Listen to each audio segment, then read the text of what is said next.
Bullet తగిలిన భూమిని తీసుకుని శరత్చంద్ర హాస్పిటల్కి వస్తాడు. హాస్పిటల్ బెడ్డుపై ఇంకా స్పృహలోకి రాని భూమిని చూస్తూ శరత్చంద్ర చాలా బాధపడుతూ ఉంటాడు. అలా ప్రేమగా భూమి తలపై నిమురుతూ ఉంటే అప్పుడే స్పృహలోకి భూమి వస్తుంది. కళ్ళు తెరవగానే ఎదురుగా ఉన్న శరత్చంద్రను చూసి నాన్న బావ ఎక్కడా అని భూమి బాగా ఏడుస్తూ బాధపడుతూ శరత్చంద్రని అడుగుతూ ఉండేసరికి శరత్చంద్ర ఏం మాట్లాడకుండా మౌనంగా ఉంటాడు. ప్లీజ్ నాన్న, బావ ఎక్కడున్నాడు, బావకి ఇప్పుడు ఎలా ఉంది చెప్పండి నాన్న అని భూమి బతిమలాడుతూ ఏడుస్తూ ఉంటుంది.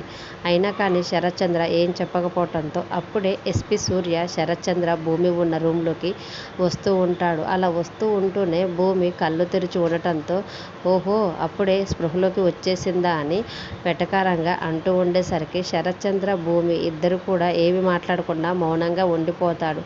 అలా రూమ్లోకి వచ్చిన ఎస్పీ సూర్యని చూస్తూ శరత్చంద్ర చూడండి సార్, ఇప్పుడే స్పృహలోకి వచ్చింది, అప్పుడే ఆ గగన్ గాని గురించి అడుగుతుంది అని అంటూ ఉంటాడు.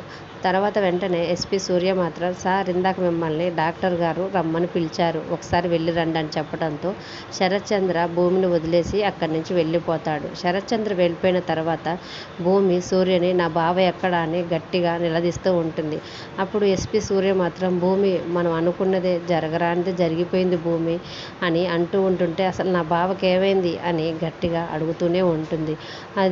అది అని ఎస్పీ సూర్య అంటూ ఉంటుంటే భూమి అసలు ఏం జరిగిందో చెప్పండి అని గట్టిగా అడగటంతో ఎస్పీ సూర్య అక్కడ జలపాతం ఉంది కదా, బుల్లెట్లు తగలటంతో గగన్ ఆ జలపాతంలోకి పడిపోయాడు, జలపాతం నుంచి కిందికి పడిపోయాడు అని ఎస్పీ సూర్య భూమికి చెప్పడంతో భూమి ఒక్కసారిగా కుప్పకూలినట్టు అయిపోయి చాలా బాధపడుతూ ఉంటుంది. మరి నిజంగానే గగన్ జలపాతంలోకి పడిపోయాడా, లేకపోతే ఎస్పీ సూర్య కావాలని భూమితోటి అలా చెప్తున్నాడా అనేది రానున్న ఎపిసోడ్స్లో చూద్దాం. ఈ వీడియో గురించి మీ అభిప్రాయం కామెంట్ రూపంలో తెలియజేయండి. వీడియో నచ్చితే ప్లీజ్ ఒక లైక్ చేసి మన ఛానల్ని సబ్స్క్రైబ్ చేసుకోండి. Thanks for watching.